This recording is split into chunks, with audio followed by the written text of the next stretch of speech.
은혜 많이 받으시기 바랍니다. 오늘도 하나님의 은혜 가운데 충만한 은혜 응답이 있기를 바랍니다. 기도하고 찬양하고 주님 앞에 예배로 나아가기 원합니다.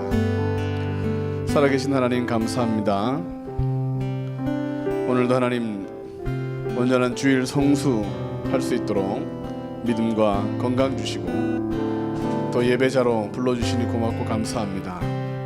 날마다 하나님을 가까이 하고 주님을 더 사랑하는 열심으로 신앙생활의 모든 복을 다 받아 누릴 수 있는 축복된 삶이 되게 해주시고 자자손손 믿음의 가문이 될 수 있도록 축복하여 주옵소서. 오늘도 주님 앞에 나아가옵사오니 모든 어둠에는 빛으로 모든 절망에는 소망과 희망과 기쁨으로 충만하게 하게 해주시고 기도의 제목이 응답되어지고 복이 쏟아지는 복된 시간 되게 해 주옵소서. 찬양의 제사를 주님 앞에 드리오니 몸과 마음과 뜻과 힘을 다하여 하나님을 예배하고 찬양하고 사랑하는 시간 되게 해 주옵소서. 예배 시정을 주님께 위탁하옵고 존귀하신 예수님의 귀하신 이름으로 기도하옵나이다. 아멘.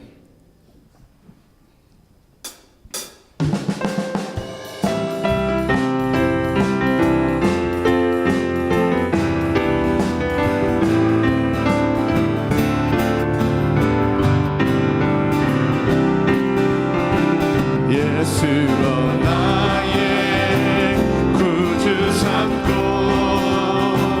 성령과 피로써 거듭나리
이것이 나 꾸준한 찬송하겠습니다. 할렐루야. 이것이 마음을 다해 주님을 찬양합니다. 찬송일세 나 사는 동안 끊임없이 다시 한번 고백할까요? 이것이 나의 간증이야. 할렐루야. 아멘. 이것이 나의 간증이요 이것이 나의 찬송일세 나 사는 동안 끊임없이 구주를 찬송 성령이여 임하소서 성령이여 임하소서 메마른 나의 심령 위에 주님의 은혜에 담비 내려 나 흠뻑 적셔 주옵소서 주의 권세 주의 능력 지금 이 시간 임하셔서 악한 권세 모두 깨뜨리고 주님 나라 임하소서 영광 할렐루야 예수의 그 피가 내게 승리 주네 구원이 되시네 영광 할렐루야 예수의 이름이 능력되네 소망이 되시네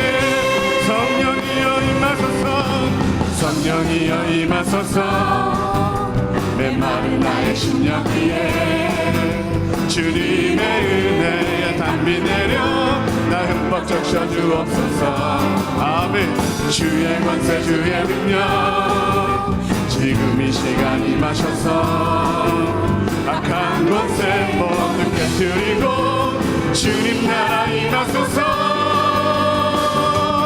영광 할렐루야 예수의 그 피가 내게 승리 주네 구원이 되시네 영광 할렐루야 예수의 이름이 능력되네 소망이 되신 영광 할렐루야 영광 할렐루야 예수의 그 피가 내게 승리 주네 구원이 되시네 영광 할렐루야 예수의 이름이 능력되네 소망이 돼 영광 할렐루야 찬양 받소서 영광 할렐루야 예수의 그 피가 오늘 승리 내게 승리 주네 구원이 되시네 영광 할렐루야 예수의 이름이 능력되네 소망이 넘치네 성령이여 임하소서 메마른 나의 심령 위에 주님의 은혜에 담비 내려 나 흠뻑 적셔 주옵소서 주의 권세 주의 능력 지금 이 시간 임하셔서 악한 권세 모두 깨뜨리고 주님 나라 임하소서 영광 할렐루야 할렐루야 예수의 그 피가 내게 승리 주네 구원이 되시네 영광 할렐루야 예수의 이름이 능력되네 소망이 되신 영광 할렐루야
이곳 주만 나타내도록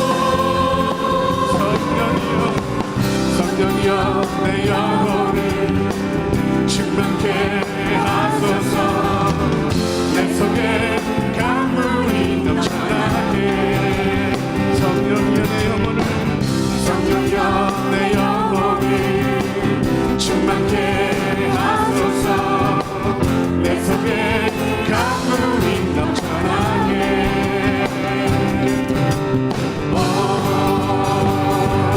성령 하나님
주님만 예배하겠습니다. 우리의 삶을 받아주옵소서.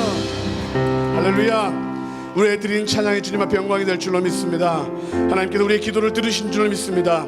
우리 예배 가운데 주님 임한 줄로 믿습니다. 하나님, 오늘도 은혜 받기 위해 나왔으니 능력 주시고 은혜 주시옵소서. 하늘 비전 교회를 축복해 주시고 더 큰 일을 감당하도록 능력 주시옵시고, 원로 목사님, 담임 목사님 능력의 장주 안에 붙들어 주시고, 하나님께서 크게 사용하는 주의 일꾼들 되게 도와주시옵소서. 오늘도 강사 목사님 보내주셨사오니 그 입술을 통하여 주의 음성을 듣겠사오니 오늘도 신비에 새겨지는 말씀 되게 하여 주옵소서. 오늘 은혜 받기 위하여 우리 예수의 세 번으로 통성을 같이 한번 기도합니다.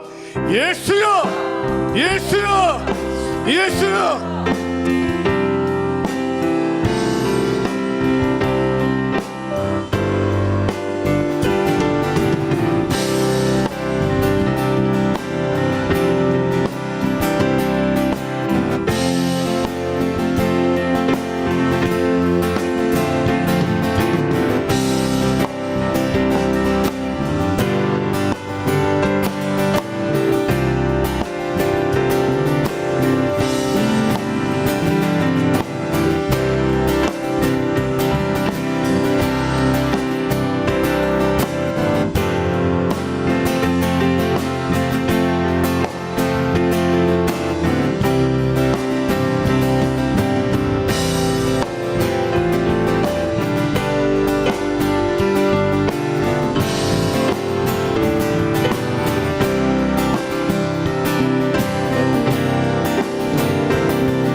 주 예수 그리스도의 존귀하신 이름으로 응답받는 예배를 전능하신 하나님께 드리시겠습니다. 사도신경으로 우리의 신앙을 고백하시겠습니다. 전능하사 천지를 만드신 하나님 아버지를 내가 믿사오며 그 외아들 우리 주 예수 그리스도를 믿사오니 이는 성령으로 잉태하사 동정녀 마리아에게 나시고 본디오 빌라도에게 고난을 받으사 십자가에 못 박혀 죽으시고 장사한 지 사흘 만에 죽은 자 가운데서 다시 살아나시며 하늘에 오르사 전능하신 하나님 우편에 앉아 계시다가 저리로서 산 자와 죽은 자를 심판하러 오시리라. 성령을 믿사오며 거룩한 교회와 성도가 서로 교통하는 것과 죄를 사하여 주시는 것과 몸이 다시 사는 것과 영원히 사는 것을 믿사옵나이다. 아멘.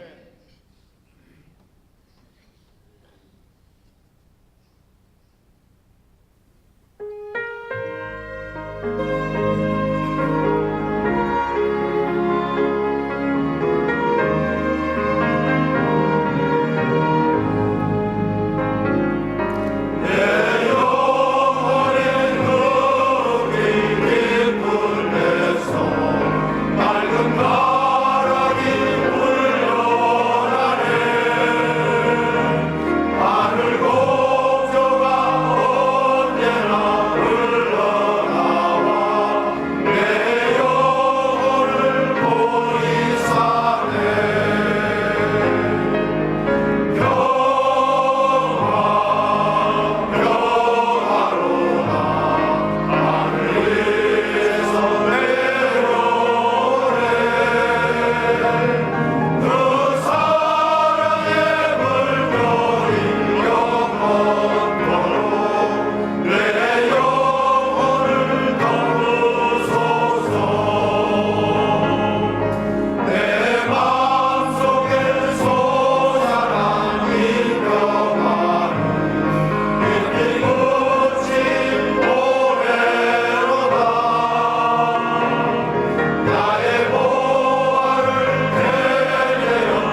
우리 하늘비전교회를 처음 방문해 주신 분들과 성도님들 한 주간도 평안하셨습니까? 2018년 3월 둘째 주 교회 소식을 전해드립니다. 제29회 장로부부 조창기도회가 3월 17일 토요일 오전 7시에 본당 지하 식당에서 진행됩니다.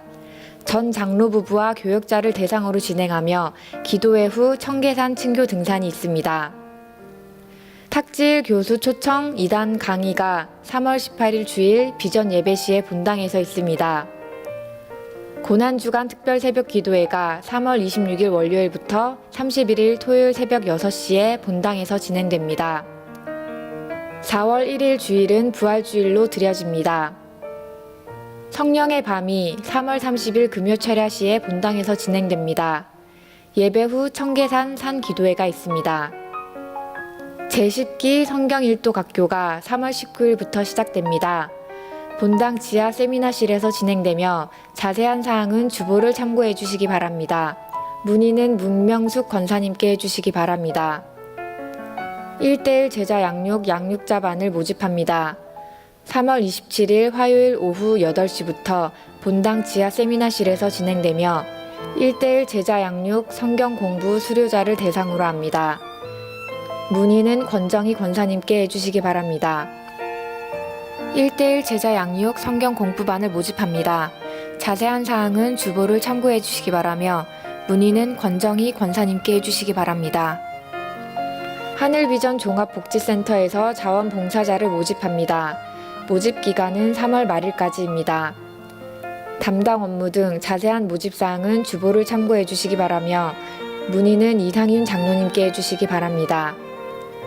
이상 하늘비전 뉴스를 마칩니다. 고맙습니다. 이 시간에는 예배를 위해 오문석 장로님 기도해 주시겠습니다.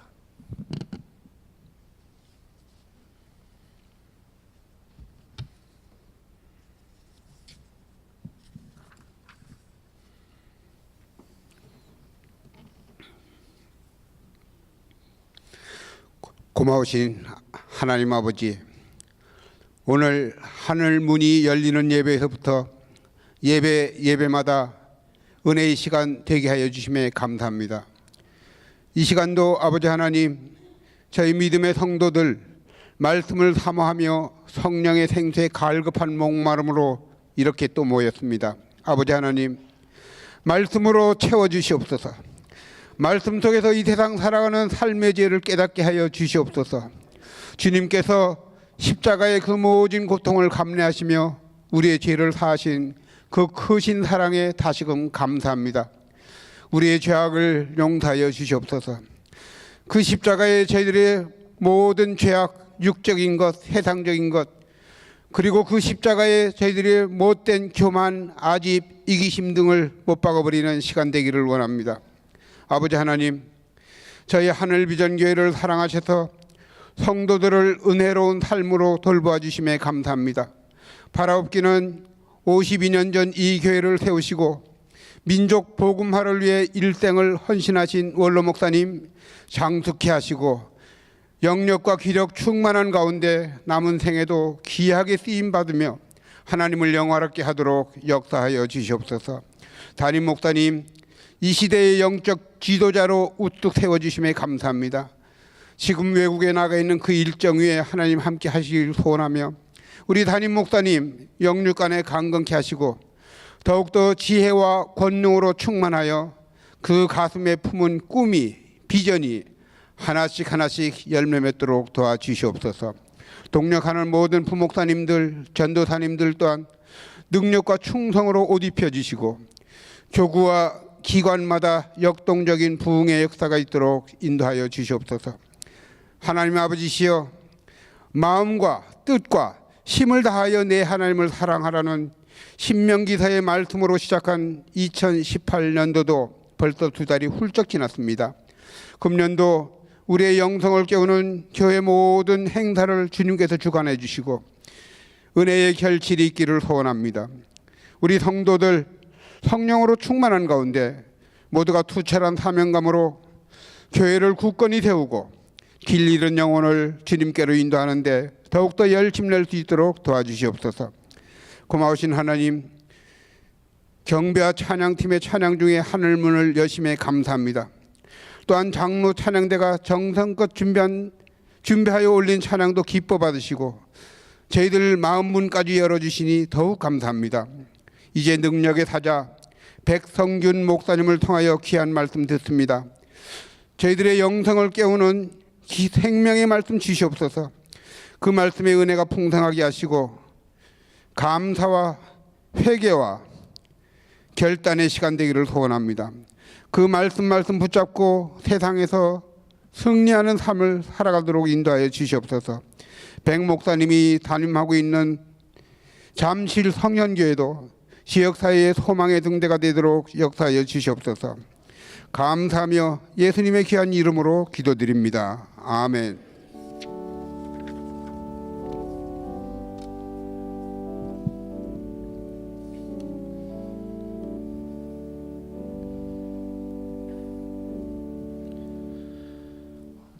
하나님의 말씀을 보시겠습니다. 오늘 우리에게 주시는 하나님의 말씀은 신약성경 누가복음 9장 18절로 27절까지의 말씀입니다.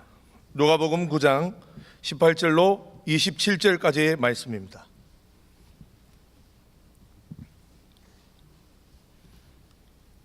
다 찾으신 줄 알고 봉독해 드리겠습니다.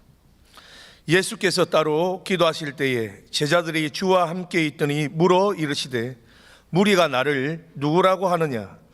대답하여 이르되 침례 요한이라 하고 들으는 엘리야라, 들으는 옛 선지자 중에 한 사람이 살아났다 하나이다. 예수께서 이르시되 너희는 나를 누구라 하느냐?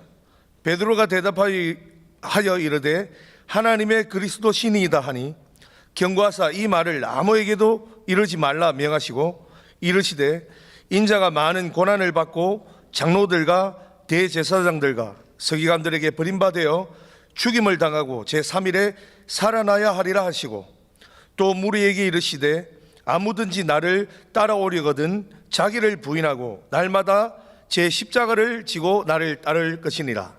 누구든지 제 목숨을 구원하고자 하면 잃을 것이요 누구든지 나를 위하여 제 목숨을 잃으면 구원하리라. 사람이 만일 온 천하를 얻고도 자기를 잃든지 빼앗기든지 하면 무엇이 유익하리요? 누구든지 나와 내 말을 부끄러워하면 인자도 자기와 아버지와 거룩한 천사들의 영광으로 올 때에 그 사람을 부끄러워하리라. 내가 참으로 너희에게 이르노니 여기 서 있는 사람 중에 죽기 전에 하나님의 나라를 볼 자들도 있느니라. 아멘. 이제 우리 이웃 교회이자 형제 교회가 되는 성영교회를 담임하고 계시는 우리 백성균 목사님께서 누가 참 제자입니까? 누가 참 제자입니까? 라는 제목의 말씀을 선포하시겠습니다. 이제 우리 강산 목사님 나오실 때에 다 같이 뜨거운 박수로 환영해 주시기 바랍니다.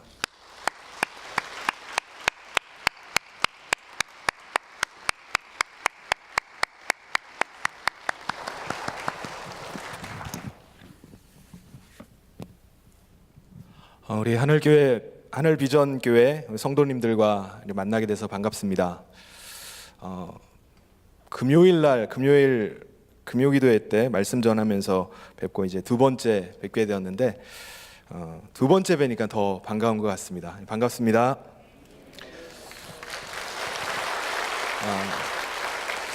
우리 오영택 목사님께서 또 귀한 강단에 불러주셨는데 목사님이 계시는 선교 현장이나 또 오늘 이 자리에 또 하나님께서 베푸시는 큰 은혜가 임하기를 소원합니다.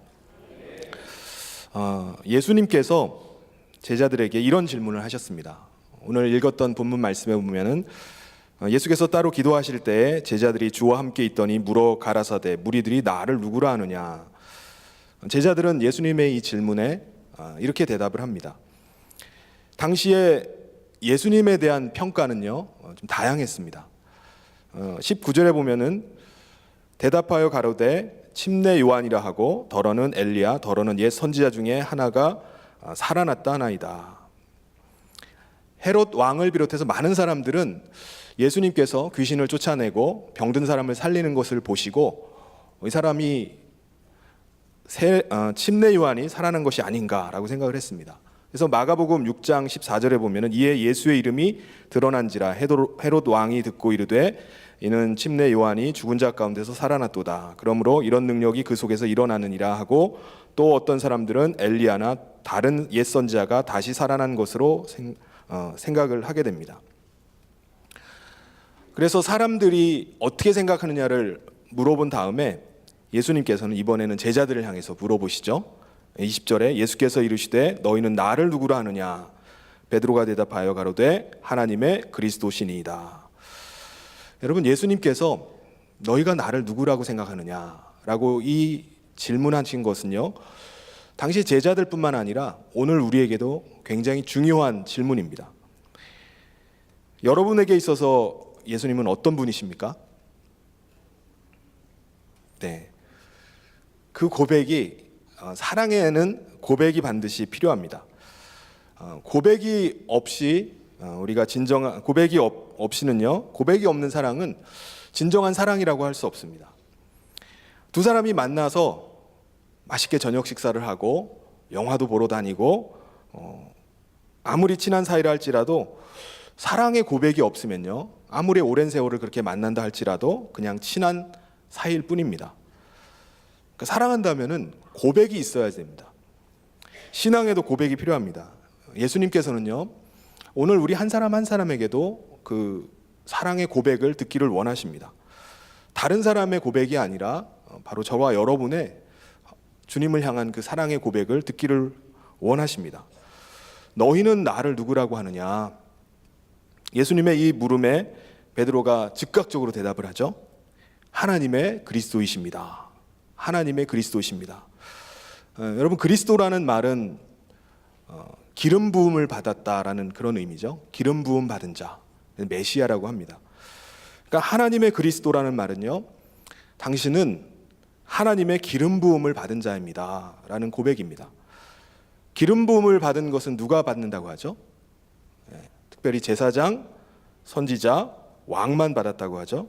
그런데 하나님의 그리스도이십니다라는 말은 당신은 하나님으로부터 직접 기름 부음을 받은 분입니다라는 고백입니다. 그러니까 당신은 하나님의 기름 부음을 받은 유일하신 분입니다라는 고백을 베드로가 하고 있었던 것입니다. 여러분, 이 세상에서 하나님을 보여줄 수 있는 분이 있습니다. 누구일까요? 하나님은 영이시기 때문에 볼 수가 없습니다. 그런데 오늘 우리에게 하나님을 보여주실 수 있는 분, 바로 그리스도이십니다. 그리스도만이 이 세상 가운데 하나님을 보여줄 수 있는 유일하신 분입니다. 다시 말해서 하나님의 비밀을 맡은 분이 누구냐? 바로 그리스도입니다.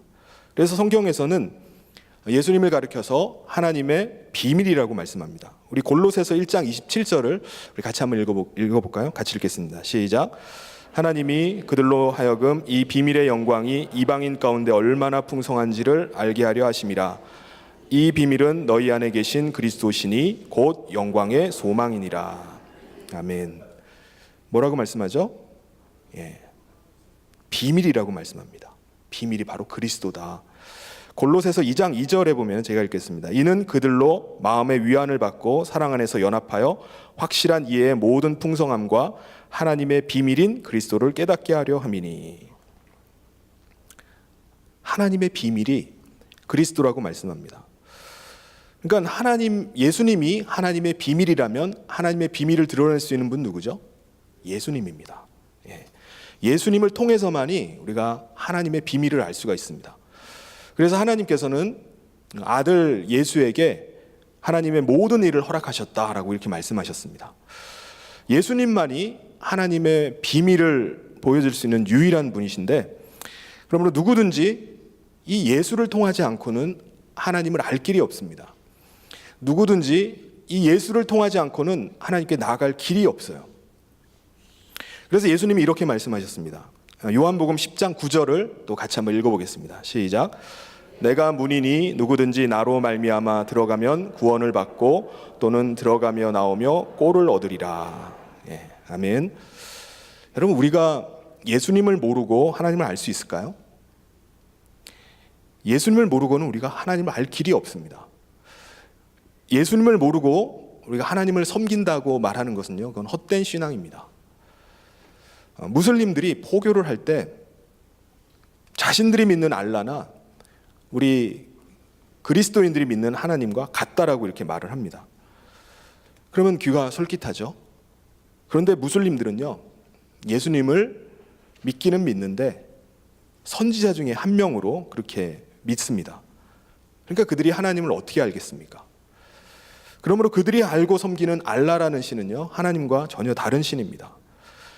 아무리 우리가 교회를 오래 다니고 성경에 대한 지식이 많이 있다 할지라도 예수님을 하나님의 그리스도라고 고백을 우리가 하지 못한다면 우리가 하나님을 알 길이 없습니다. 하나님께 나갈 길이 없어요. 저와 여러분은 어떻습니까? 우리도 예수를 믿기 전에는 하나님의 존재에 대해서 전혀 몰랐습니다. 그렇죠? 예수님을 알고 난 다음에서야 우리는 하나님은 사랑이시구나, 또 하나님은 살아계시는구나, 또 하나님께서 예비하신 하나님의 나라가 있구나라는 것을 우리가 깨닫게 됩니다. 또 우리 믿는 자에게 하나님이 예비하신 축복이 얼마나 큰지를 우리가 그때서야 비로소 알게 됩니다. 그래서 이 고백이 중요합니다. 예수님은 하나님의 그리스도이십니다. 예수는 하나님의 그리스도입니다. 우리의 입술로 한번 같이 고백해 보도록 하겠습니다. 예수님은 하나님의 그리스도이십니다.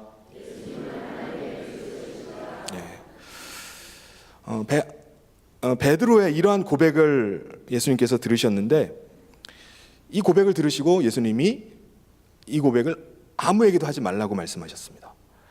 21절에 보면은 경계하사 이 말을 아무에게도 이르지 말라 명하시고, 아니 왜 예수님께서는 이렇게 중요한 신앙의 고백을 했는데 이것을 아무에게도 말하지 말고 침묵하라고 명령하셨을까?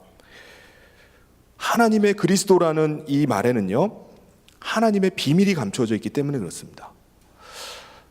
다시 말해서 예수님께서 이 비밀을 이루실 때까지는 이 비밀을 지키라는 거예요. 말하지 말라는 것입니다. 그러면 예수님께 가지고 있는 하나님의 비밀은 뭘까요? 예수님이 지금 말씀하지 말라는 하나님의 비밀은 뭐죠? 바로 부활입니다. 하나님께서 그리스도에게 베푸신 비밀, 그것은 부활입니다. 예수님께서 뭐라고 말씀하셨죠? 나는 부활이다 라고 말씀하셨습니다. 부활은 그리스도만이 가지고 있는 하나님의 비밀입니다. 여러분 혹시 이 세상에서 부활에 관한 이 세상 가운데서 부활에 관한 이야기를 들어본 적 있습니까?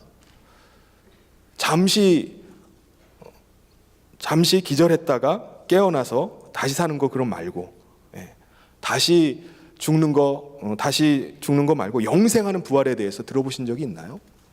없습니다. 그래서 우리가 예수를 믿기 전에는 어떤 사람이 죽었다 살아났다라는 이야기를 들으면 깜짝 놀라요. 그거 좀비 아니야? 그렇게 생각합니다. 왜냐하면 우리는 부활에 대해서 들어본 적도 없었고요, 부활에 관한 소망도 없기 때문에 그렇게 생각합니다. 그런데 이제 우리가 예수 안에서, 예수 그리스도 안에 있는 사람에게 부활에 있음을 우리가 알게 되었어요. 그 비밀을 우리가 알게 됐습니다. 부활은 하나님께서 영원 전부터 믿는 자들 가운데 주시려고 준비해 두신 하나님의 비밀입니다. 아들이신 예수를 보내셔서 그리스도로 죽게 하시고 죽은 자 가운데 다시 살아나게 하심으로 그 부활의 비밀을 처음으로 공개하신 거예요. 지상에 나타내셨습니다. 창세 이후로 죽은 자들 가운데 부활하신 유일한 분은 예수 그리스도밖에 없습니다. 그리고 예수님을 하나님의 그리스도라고 고백하는 사람들에게 부활을 약속해 주셨습니다. 처음 이렇게 부활하신 예수님께서 예수를 믿는 저와 여러분에게 부활한다는 그 증거를 우리에게 보여주신 겁니다. 증거가 되어 주셨어요. 또 성령을 보내주셔서 성령님을 통해서 부활을 믿는 자에게 인을 쳐주셨습니다. 그리고 예수님께서는 실제로 이 부활을 이룰 때까지 제자들에게 그것을 비밀로 감추라는 것입니다. 비밀로 하라는 거예요. 그런데 이어서 예수님께서 제자들에게 아주 충격적인 말씀을 해주십니다. 우리 22절을 우리 같이 한번 읽어보도록 하겠습니다. 시작. 인자가 많은 고난을 받고 장로들과 대제사장들과 서기관들에게 버림받아 죽임을 당하고 제3일에 살아나야 하리라 하시고. 예.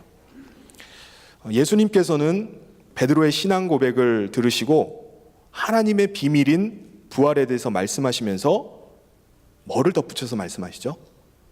장차 내가 순환을 당하고 죽임을 당할 것이다라고 말씀하십니다.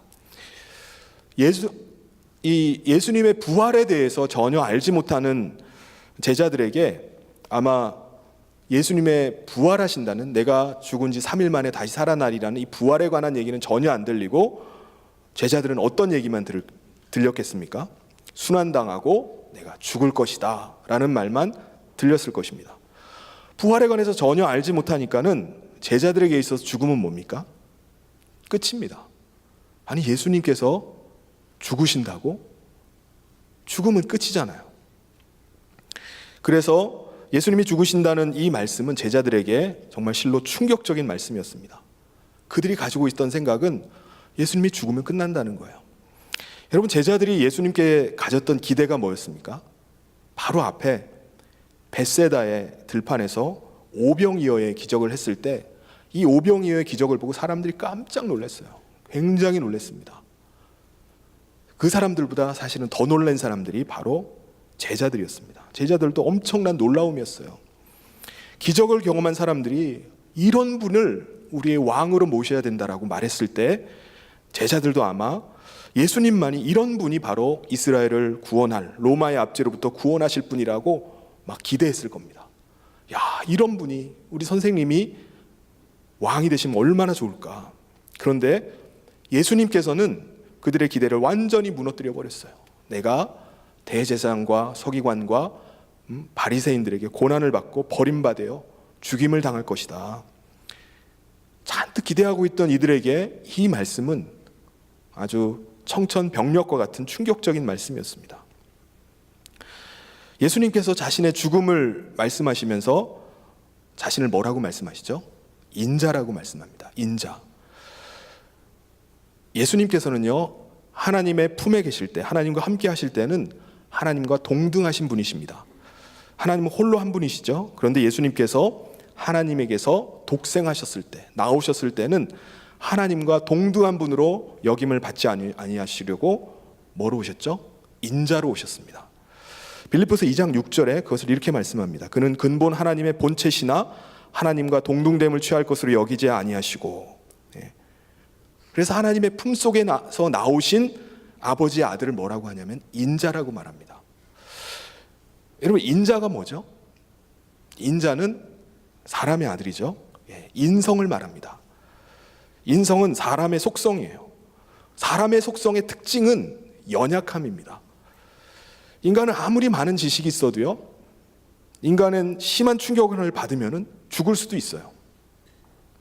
중한 질병에 걸려도 죽을 수 있습니다. 인간의 속성은요, 연약함입니다.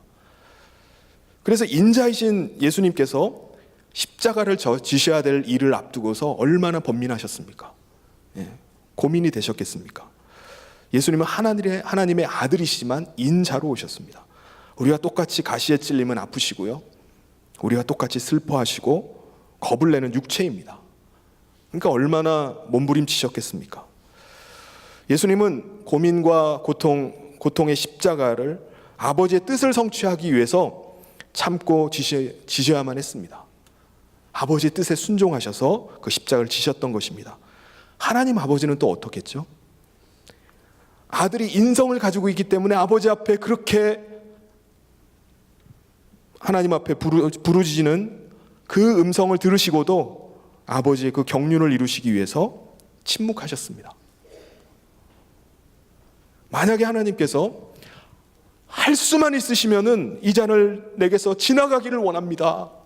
예수님께서 간절하게 겟세마네 동산에서 부르짖고 기도하셨을 때 이것을 그냥 너무나 안타까워서 그냥 지나가게 하셨다면 어떻게 되겠습니까? 인류를 향한 하나님의 사랑과 뜻을 아마 포기하셔야만 했을 것입니다. 그런데 아들의 그 애타는 인성을 가진 아들의 애타는 그 부르짖음에도 불구하고 하나님께서는 참으셨어요. 침묵하셨습니다. 아니 그러면은 예수님이 인자로 오셨으면은 인성을 가지고 오셨으면 나랑 다른 게 뭐가 있지라고 우리가 생각할 수 있습니다. 아, 예수님이나 나나 똑같은데 뭐가 다른 거야? 라고 생각할 수 있습니다. 그렇죠? 그런데 예수님의 육체의 본성은요, 우리와 달리 신성으로 충만하십니다. 다시 말해서 예수님의 육체에는 우리와 같은 정욕이 있는 것이 아니라 거룩함과 의로움으로 충만하신 분이십니다. 예수님께서는 예수님의 육체 안에 충만히 가지고 계신 그 신성으로 통해서 다시 말해서 의로우심과 거룩함을 가지고 계시기 때문에 그 의 때문에 부활하실 수 있었던 것입니다.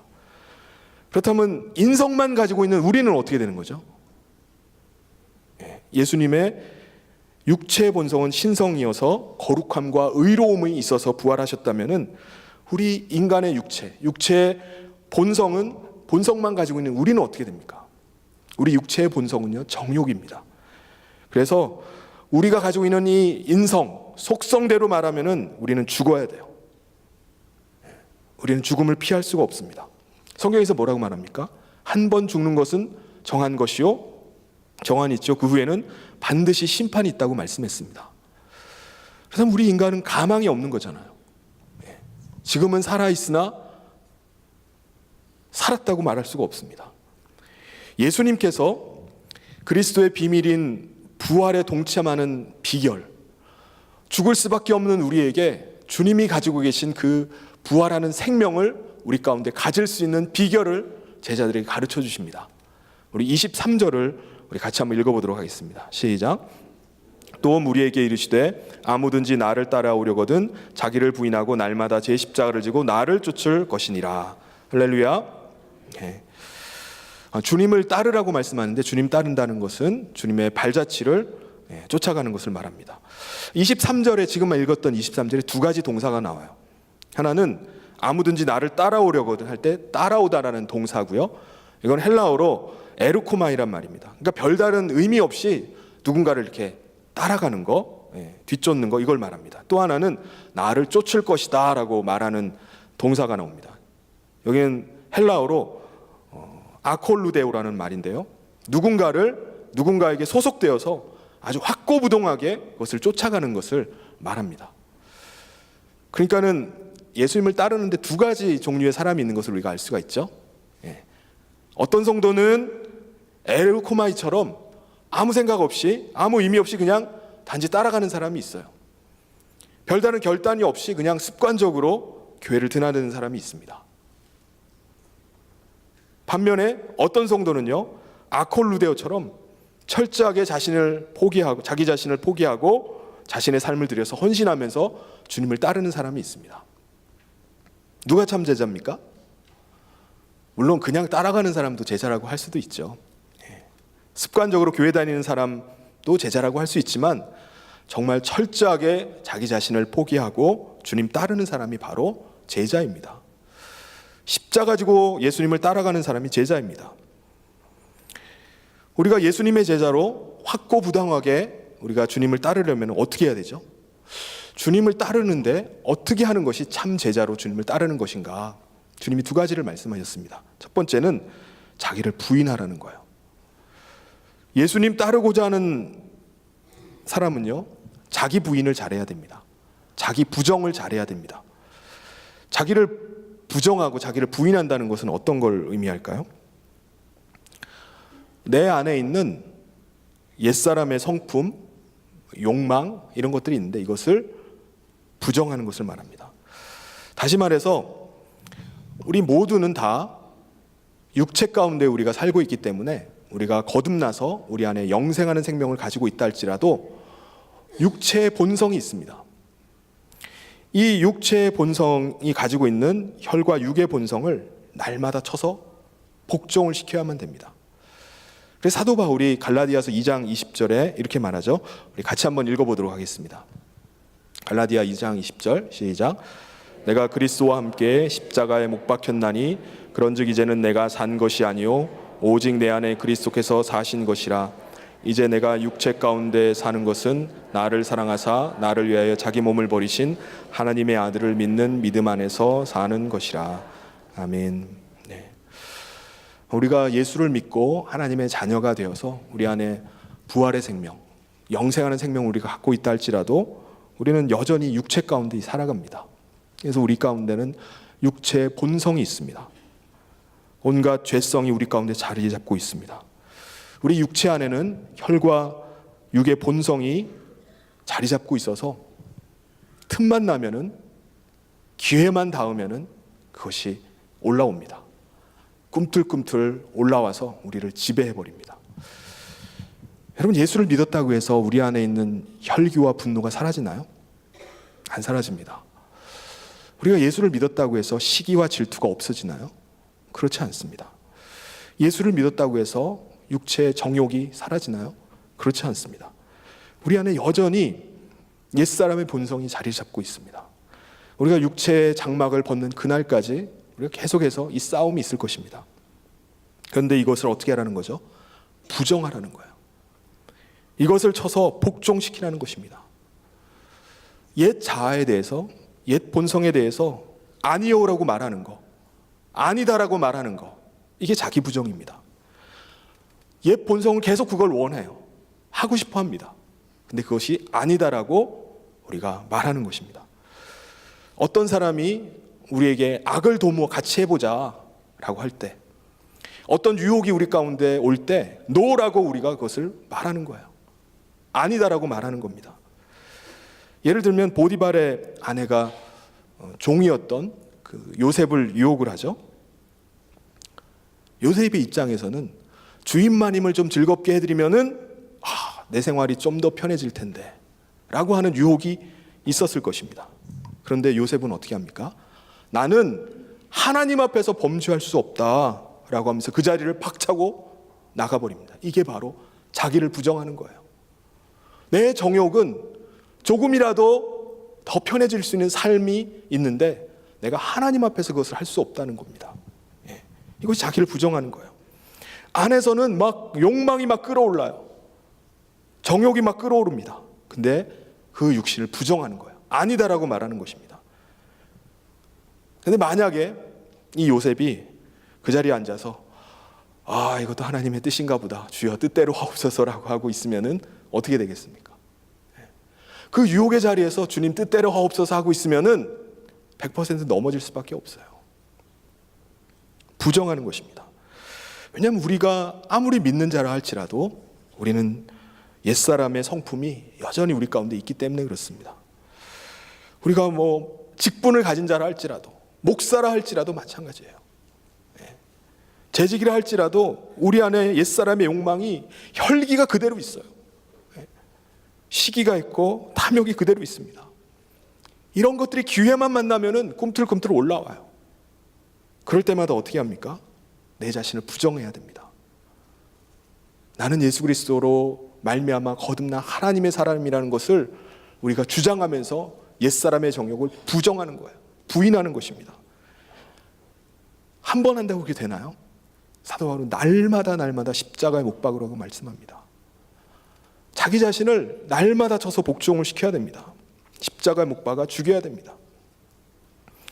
근데 여러분, 이게 자기를 부인하는 거, 자기를 부정한다는 게 쉬운 일인가요? 쉽지 않죠. 혈기가 오를 때 이 혈기를 우리가 어떻게 주체를 합니까? 십자가에 못 박는 게요, 쉽지가 않습니다. 뒤집어 엎어놓고 봐야 돼요. 혈기가 오른데 이걸 어떻게 참습니까? 한번 마음 먹는다고 해서 되는 게 아닙니다. 그래서 예수님께서 겟세마네 동산에서 십자가를 앞에 두시고 얼마나 몸부림치셨습니까? 자신의 뜻과 생각을 부인하기 위해서 흐르는 그 땀방울이 핏방울이 되도록 매달리셨어요. 기도하셨습니다. 우리도 자기를 부인하기 위해서는요, 우리의 의지 가지고는 되진 않습니다. 예수님처럼 기도해야 돼요. 기도의 무릎을 우리가 꿇지 않으면은 자기를 부인할 수가 없습니다. 그러니까 이름은, 명색은 그리스도인이라 할지라도 자기를 부인하지 않고는 주님의 제자가 될 수가 없습니다. 여러분, 우리 각자의 삶 가운데서 자신을 부인하는 삶을 살 수 있기를 바랍니다. 우리가 교회 안에서뿐만이 아니에요. 교회 안에서만이 아니라 우리가 일하는 직장에서, 또 학교에서, 또 우리 가정에서 친구들과의 모임 가운데서 우리 자신을 부인하지 않고는 우리가 예수를 따를 수가 없습니다. 그 길을 갈 수가 없어요. 부활의 생명을 가지고 살아갈 수가 없습니다. 자기를 부정한다는 것은요, 자신의 인생의 주인의 자리에서 내려오는 것을 말합니다. 이제부터는 내가 내 인생의 주인이 아니라는 것을 인정하는 거예요. 내 인생의 주인은 예수님입니다. 내 인생의 주인은 예수님입니다. 나를 다스리고 나를 주장해 주시고 나를 인도해 주십시오. 내 인생의 결정권을 주님 앞에 내어드리는 거예요. 이제 나의 생명도, 나의 권력도, 나의 재능도, 학식도, 건강도, 내가 그렇게 염려하는 자녀도, 가정도, 모든 것이 다 하나님께 맡겨드립니다. 하나님의 것임을 정직하게 고백하는 것, 이것이 바로 자기를 부인하는 것입니다. 내 인생의 주님이 내 인생의 주인 되는 삶, 이것이 자기를 부인하는 것입니다. 두 번째 말씀하신 것은 날마다 자기 십자가를 지고 주님을 따를 것을 말씀하셨습니다. 여러분, 십자가는 일반적으로 우리가 십자가형 그러면은 굉장히 고통스럽고 또 힘든 것을 말하는 그런 십자가가 아니라, 여기서는 우리가 예수님을 따르고자 할 때, 단순히 그냥 십자가 그러면은 힘들고 어려운 것만이 아니라 예수님을 내가 따르고자 할 때, 예수님을 닮아가고자 할 때 받는 핍박과 또 희생을 말하는 것입니다. 여러분, 우리가 예수 믿는 것은 어떻게 보면 쉬울 수도 있어요. 근데 우리가 예수님을 따르는 일은 쉽지가 않습니다. 예수님을 따르기 위해서, 예수님을 제자가 되기 위해서 우리가 치러야 되는 대가가 있기 때문에 그렇습니다. 지불을 해야 될 것이 있어요. 바울이 예수님 따르기 위해서, 예수님이 주신 그 사명 감당하기 위해서 얼마나 많은 대가를 치렀습니까? 고통과 핍박을 받았는지 몰라요. 수도 없이 맞고요, 또 사람들에게 조롱당하고, 또 배고픔 당하고, 또 감옥에 투옥되는 일들이 있었습니다. 근데 오늘 우리는 어떻습니까? 예수 때문에 이런 고난 당하기를 원하는 사람이 있습니까? 예수 때문에 배부르기를 원하고, 예수 때문에 출세하기를 원하고, 예수 때문에 복받기를 원하는 사람은 많아도 날마다 자기 십자가를 지고 내가 주님 따르겠습니다라고 하는 사람은 많지 않은 것 같아요. 우리 하늘 비전교회 성도님들은 어떻습니까? 이런 주님을 따르는 사람에게는 언제나 십자가가 주어집니다. 그 십자가는 사람마다 다 다를 수 있어요. 어떤 사람에게는 믿지 않는 배우자가 십자가일 수 있습니다. 어떤 분은 속 썩이는 자녀가 십자가일 수 있고요, 어떤 분은 육체의 연약함이 십자가일 수 있고, 어떤 분은 경제적인 어려움이 자기 십자가일 수 있습니다. 그러니까 내가 지지 않으면 안 되는 십자가가 있어요. 그래서 예수님께서는 뭐라고 말씀하셨습니까? 자기 십자가를 지라는 거예요. 자기 십자가 지고 나를 쫓으라는 것입니다.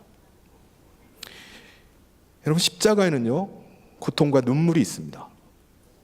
십자가는 힘들고 무겁고 어렵습니다. 그래서 주님도 무거운 그 십자가를 지시면서 얼마나, 골고다의 언덕을 오르시면서 얼마나 많이 쓰러지셨습니까? 근데 여러분, 십자가 없는 영광은 없습니다. 십자가가 아무리 힘들고 어렵다 할지라도 우리가 십자가를 지지 않으면 영광은 없습니다. 우리 주님이 십자가 지지 않으셨다면 부활의 아침은 맞이할 수 없으셨을 것입니다. 십자가 없는 영광은 없어요. 십자가 없는 상급은 없습니다. 24절에 우리 같이 한번 24절을 같이 한번 읽어보도록 하겠습니다. 시작. 누구든지 제 목숨을 구원하고자 하면 잃을 것이요, 누구든지 나를 위하여 제 목숨을 잃으면 구원하리라. 할렐루야. 근데 많은 성도들이 십자가 없는 그런 신앙생활을 원합니다. 어떻게 하면 내가 더 편하게 신앙생활할 수 있을까? 어떻게 하면 내가 더 편하게 예수를 믿을 수 있을까? 어떻게 하면 십자가를 좀 지지 않을 수 있을까? 그렇게 생각을 합니다. 그러나 사랑하는 성도 여러분, 자기 십자가를 지지 않으면은 우리에게는 영광이 없을 것입니다. 영광의 부활도 없습니다. 여러분, 부활이 없는데 이 땅에서의 부귀영화? 무슨 소용이 있겠습니까? 부활을 잃어버린 채 이 땅에서 인정받고 명예를 얻으면 그게 무슨 소용이 있겠습니까? 우리 25절에 사람이 만일 온 천하를 얻고도 자기를 잃든지 빼앗기든지 하면 무엇이 유익하겠느냐라고 주님이 제자들에게 말씀하셨습니다. 우리가 이 세상에서 뭔가 큰 일을 이루고 세상에서 뭔가 많이 차지하고 많이 벌었다 할지라도 그 다음날 당장에 죽어버린다면 그게 무슨 소용이 있겠습니까? 공부를 힘들게 해가지고 학위를 받았어요. 근데 학위를 받고 바로 죽어버리면 무슨 의미가 있습니까?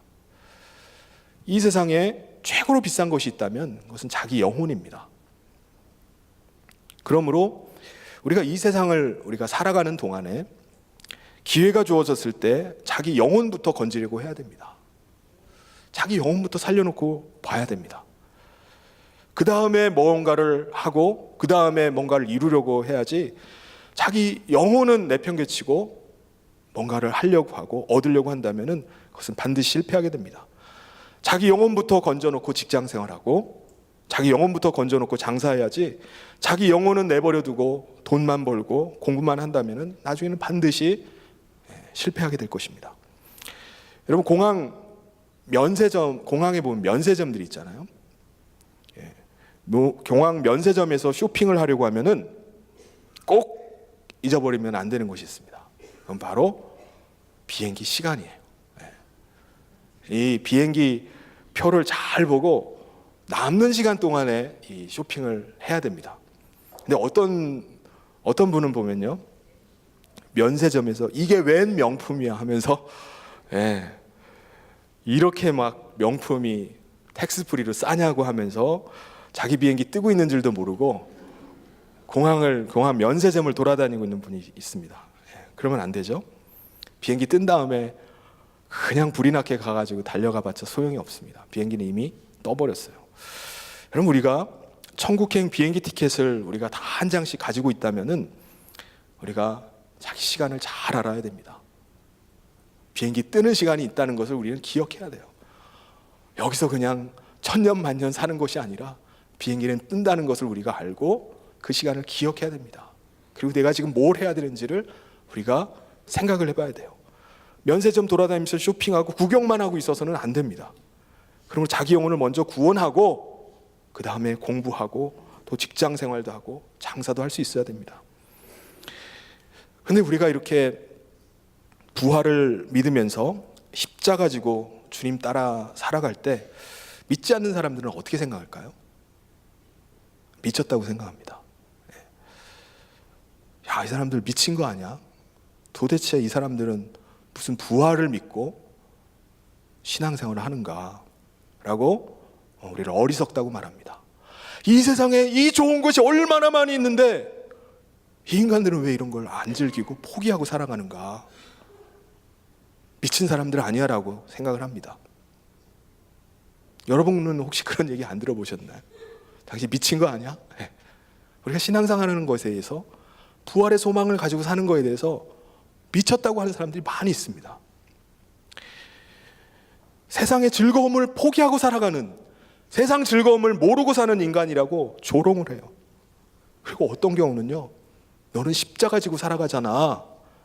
그러니까 너는 그렇게 해도 되지 않아. 넌 손해봐도 되는 거 아니야 라고 이용해 먹는 사람도 있어요. 우리가 당하는 거 뻔히 알면서도 우리가 그 조롱들을 당하면서도 우리가 살아갑니다. 너는 십자가 지니까는 손해봐 라고 말하기도 합니다. 예수님께서도요, 이 땅에 계실 때 죽으실 때까지 정말 무수한 조롱과 고난을 많이 당하셨습니다. 근데 부활하신 그 주님이, 부활의 주님이 오늘 저와 여러분에게 말씀하고 있는 줄 믿습니다. 우리 26절을 같이 한번 읽어보도록 하겠습니다. 내게 주시는 주님의 음성이라고 생각하고 같이 한번 큰 소리를 읽겠습니다. 시작. 누구든지 나와 내 말을 부끄러워하면 인자도 자기와 아버지와 거룩한 천사들의 영광으로 올 때에 그 사람을 부끄러워하리라. 아멘. 여러분, 부활의 생명을 가지고 여러분이 사신다면은 믿음으로 사는 것을 부끄러워하지 마시기를 바랍니다. 두려워하지 마시기를 바랍니다. 당당하게 나가시길 바랍니다. 더군다나 우리는 이 믿음의 길을 우리가 혼자 가는 것이 결코 아닙니다. 보혜사 성령님이 약속하신 대로 임하셨어요. 그래서 우리가 주님의 이름으로 우리가 이 땅 가운데 살게 하셨고요. 우리가 주님의 이름으로 명령할 때 어둠의 권세는 떠나가는 것을 보게 되는 것입니다. 더러운 귀신들이 떠나가는 것을 보게 되면 하나님의 나라가 너희 가운데 임하였니라고 말씀하신 것처럼 오늘 우리가 이 땅에서 예수 이름의 생명을 가지고 예수 이름의 권세와 능력을 가지고 우리가 이 땅 가운데 사는 것입니다. 그래서 27절에 내가 참으로 너희에게 이르노니 여기 서 있는 사람 중에 죽기 전에 하나님의 나라를 볼 자들도 있느니라 라고 말씀하신 것처럼 오순절 마가다락방에서 성령의 임함을 받은 제자들 가운데 예수 그리스도의 그 부활의 생명이 임하였고 성령이 가지고 오신 예수 그리스도의 이름의 능력이 그들 가운데 나타나는 것을 그들이 경험했습니다. 그래서 오늘도 마찬가지입니다. 오늘도 우리가 예수 그리스도의 생명이 우리 가운데 있음을 예수 그리스도의 이름으로 명령할 때 더러운 영들이 떠나가고 오늘 우리 가운데 자유하게 하는 일이 일어나는 줄 믿습니다. 사랑하는 성도 여러분, 하나님의 비밀인 예수 그리스도의 부활은 이루어졌습니다. 오늘 우리도 주님의 부활에 동참하려면 주님과 같이 십자가를 져야 됩니다. 그것이 주님을 따르는 참 제자입니다. 보혜사 성령님께서 저와 여러분을 도와주실 줄 믿습니다. 오늘도 이 믿음 가지고 당당하게 주님 가신 길을 십자가 지고 따르는 주님의 참된 제자가 되는 우리 사랑하는 우리 하늘비전교회 모든 성도님 되시기를 주님의 이름으로 축원합니다. 같이 기도하겠습니다. 사랑의 아버지 하나님, 주님을 닮은 참 제자 되기를 간절히 소원합니다. 예수님은 나의 하나님이시고 예수님은 나의 구세주이십니다. 오늘도 이 진정한 믿음의 고백을 드리면서 주님 맡겨주신 십자가 지고 주님 따라가는 삶 되게 하여 주시옵소서. 우리 자신을 부인하고 날마다 주님 십자가를 지며 우리 자신을 쳐서 복종시키며 주님 제자로 살아갈 수 있도록 주님 함께하여 주시옵소서. 하나님, 내게 맡겨주신 십자가가 너무나 힘들고 어려워서 눈물로 하나님 앞에 나갈 때가 많이 있습니다. 하나님, 힘 주시고 능력을 더하여 주시옵소서. 보혜사 성령께서 함께 하셔서 그 이름의 능력으로 날마다 이기며 승리하는 삶 살게 하여 주시옵소서. 주님 따르는 삶 가운데 하나님의 영광이 있음을 믿사오니 하나님 십자가 지고 그 영광 바라보며 오늘도 나아가는 우리 하늘비전 모든 성도들 되게 하여 주시옵소서. 예수님 이름으로 기도하옵나이다. 아멘. 우리 은혜로 말씀 주신 우리 강사 목사님께 뜨거운 박수를 부탁드리겠습니다.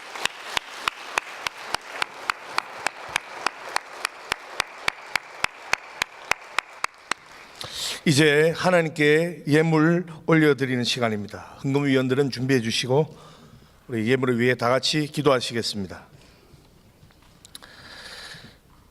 사랑의 예수님, 오늘도 우리 강사 목사님의 은혜로운 말씀을 통해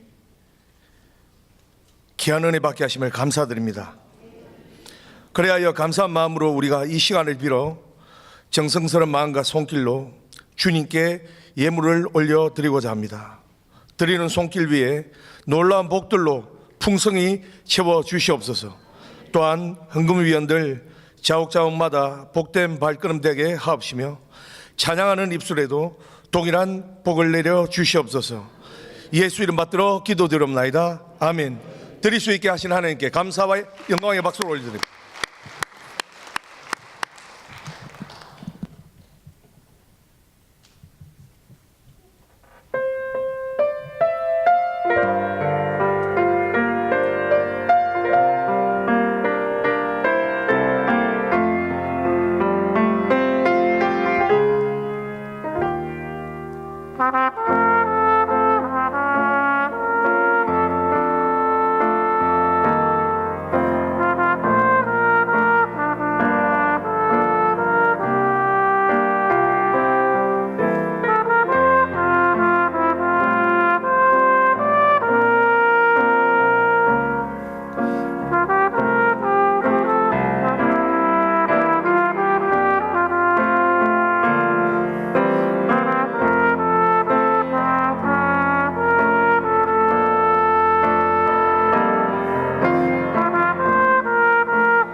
하나님 아버지께 감사와 영광 박수 올려드리겠습니다. 승리하게 하신 하나님 감사와 영광의 박수 올려드립니다. 우리 앞뒤 좌우에 계신 분들에게 사랑합니다, 축복합니다. 한 주 동안 승리하시기를 바랍니다. 이 시간에 말씀 전하신 우리 백성균 목사님 나오셔서 축도하여 주심으로 예배를 모두 마치도록 하겠습니다. 이제는 우리 주 예수 그리스도의 은혜와 하나님 아버지의 사랑하심과 성령님의 감동 교통 위로 축복하심이 자기를 부정하고 자기 십자가를 지고 날마다 주님 길을 따라가기를 소원하며 주님의 참된 제자 되기를 결단하며 나아가는 사랑하는 모든 하늘비전 가족들 위해 영원토록 함께 있을지어다.